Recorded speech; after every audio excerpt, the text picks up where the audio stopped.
Atos dos Apóstolos, no capítulo número 4, e o versículo de número 12, está escrito: E em nenhum outro há salvação, porque também debaixo do céu nenhum outro nome há dado entre os homens pelo qual devamos ser salvos. Para muitas pessoas, a salvação não existe de jeito nenhum, não é possível de jeito nenhum. O homem está perdido, pronto, acabou. Para outros, no final de tudo, Deus salvará todo mundo. E ainda para outros, a salvação é possível, mas depois que o homem morre, ele vai passar por um processo que ainda vai purgar os pecados dele. Pois bem, o que a Bíblia diz sobre o assunto?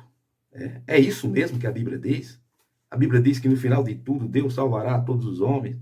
Ou a Bíblia diz que no final de tudo todos os homens estarão perdidos, sem ter a mínima chance nenhuma de se salvar? Ou a Bíblia diz que o homem, para ser salvo, passará por um processo que vai purgar os seus pecados? Não, a Bíblia não diz nada disso. Tá? Mas o que é que a Bíblia diz? Em primeiro lugar, a Bíblia diz que é impossível ao homem.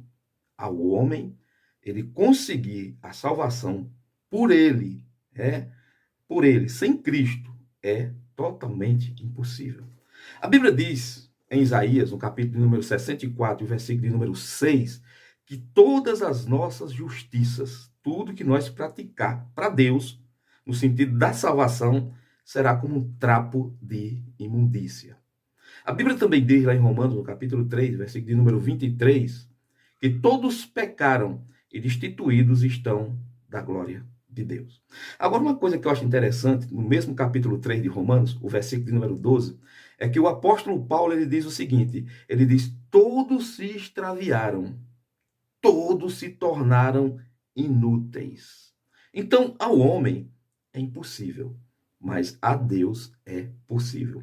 Como o homem, a Bíblia diz que todos pecaram e ela generaliza, ela também diz, eu costumo sempre dizer esse versículo, que é São João capítulo 3, versículo 16, que é o texto áureo da Bíblia. Diz que Deus amou o mundo de uma tal maneira que deu seu Filho unigênito para todo que nele crê não pereça, não se perca, mas tenha a vida eterna. Existem 3 passos para a salvação que eu estarei falando agora, e esses 3 passos são à luz das Escrituras. Primeiro, o homem tem que se arrepender. Mateus capítulo 3, versículo 2, diz que João Batista pregava e ele dizia, arrependei-vos porque é chegado o reino dos céus. Jesus também, no mesmo livro, Mateus capítulo 4, versículo 17, ele também fala as mesmas palavras de João Batista, arrependei-vos porque é chegado o reino dos céus.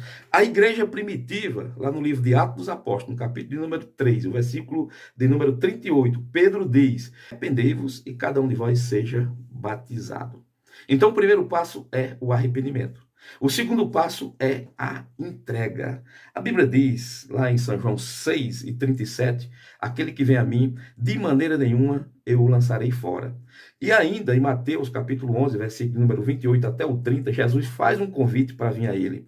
Ele diz o seguinte, ele diz, vinde a mim, todos que estáis cansados e oprimidos, e eu vos aliviarei. Tomai sobre vós o meu jugo e aprendei de mim que sou manso e humilde de coração, e encontrarei descanso para as vossas almas, porque o meu jugo é suave e o meu fardo é leve. Então, em primeiro lugar, arrependimento. Segundo, entrega. E terceiro, uma vida de comunhão com Cristo. Lá no livro do Apocalipse, capítulo 3, versículo 20, Jesus diz assim, eis que estou à porta e bato. Se alguém ouvir a minha voz e abrir a porta, entrarei em sua casa, cearei com ele, ele comigo. É bem verdade que Jesus estava falando para uma igreja, mas eram pessoas. E Jesus, ele quer ter essa comunhão, essa intimidade com todos os homens. Mas é preciso primeiro se arrepender, depois se entregar e depois ter uma vida de comunhão com Cristo. É isso aí. Que Deus abençoe a todos. Um forte abraço.